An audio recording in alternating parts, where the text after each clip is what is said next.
আমরা এখন দেখবো যে ডিকোইনে কীভাবে আমরা বিকাশ থেকে ডিপোজিট করব। তো ফার্স্ট অফ অল আপনারা এখানে চলে আসবেন, আসার পরে এখানে দেখেন নিচে লেখা আছে অ্যাকাউন্ট, এই অ্যাকাউন্টে চাপ দিবেন। তো আমরা যেহেতু নিউ অ্যাকাউন্ট ক্রিয়েট করছি, তো এখানে আমাদের এটা থাকবে। ফার্স্ট ডিপোজিট যতক্ষণ পর্যন্ত না করবো ততক্ষণ পর্যন্ত আমাদের এটা থাকবে। তো আমরা এটা ক্রস করে দেবো। তো আমরা এখানে কী করবো, ডিপোজিটে চাপ দেবো।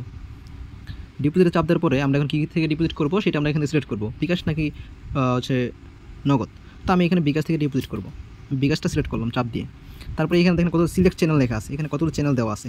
ফার্স্টে আছে গোপে বিকাশ, তারপর আছে ইপিএ বিকাশ, তারপর আছে ডিপিএ বিকাশ, ওপিপিএ বিকাশ, হ্যাঁ, লাকি বিকাশ, ক্যাশপে বিকাশ। তো এখান থেকে আমরা কোনটা সিলেক্ট করবো? আমি বলবো সবসময় আপনারা হচ্ছে গোপে বিকাশ, ইপিএ বিকাশ, ক্যাশপে বিকাশ এগুলো দিয়ে হচ্ছে আপনারা ডিপোজিট করবেন। তো আমার এখানে গোপে দেওয়া আছে, তো আমি এখানে কী করবো, গোপেটাই আমি সিলেক্ট করে রাখবো। তো এখানে আপনি চেঞ্জ করতে পারবেন, চাপতে চাপতে চেঞ্জ করতে পারবেন। তো আমি এখানে কী করবো, গোপে সিলেক্ট করবো। তারপর আমি একটু নিচে আসবো। তো এখানে আপনারা হচ্ছে অ্যামাউন্ট বসাবেন, আপনি কত টাকা ডিপোজিট করবেন। আমি এখানে চাপ দিয়ে আমি এখানে অ্যামাউন্ট বসাবো হচ্ছে 400। আমি এখানে 400 টাকা অ্যামাউন্ট বসাইলাম। তারপরে এখানে ডিপোজিট লেখা আছে, এই ডিপোজিটে চাপ দেবো।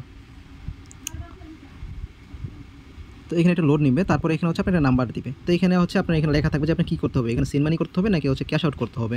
এখানে আপনাকে একটা নাম্বার দিবে, এখানে সবসময় আপনার দেখবেন লেখা থাকবে যে ক্যাশ আউট। তো আমি কী করবো, এই নাম্বারটা এখান থেকে কপি করে নিব। চাপ দিয়ে নাম্বারটা কপি করলাম। তো কপি করার পরে আমি এখন চলে যাবো আমার বিকাশে, ঠিক আছে। তো আমি এখানে মিনিমাইজ করে যাবেন, ঠিক আছে, যেন এক চাপ আবার এখানে আসতে পারেন। তো আমি এখানে মিনিমাইজ করে এবার আমি আমার বিকাশে চলে গেলাম। তো এখান থেকে কী করবো, আমি এখন হচ্ছে ডিপোজিট করব। আচ্ছা, তো আমি কী করলাম, আমি আবার কিন্তু বিকাশে চলে আসলাম। এখান থেকে আমি কী করবো, ক্যাশ আউটে চাপ দেবো, ঠিক আছে। ক্যাশ আউটে চাপ দিলাম। তো আমি যে নাম্বারটা কপি করে নিয়ে আসছি সেই নাম্বারটা এখানে আমি পেস্ট করে দেবো। তো পেস্ট করে দিলাম, তারপর হচ্ছে এখানে ক্যাশ আউট। তো এখান থেকে আমরা ক্যাশ আউট করে দেবো। এখানে আমি ব্যালেন্স লিখলাম কত, ওইখানে যেটা লিখছি আপনি এখানে সেম ওইটাই বসাবেন। তো আমি এখানে 400 লিখি। 400 লেখার পরে এখানে আপনি পিন দিবেন।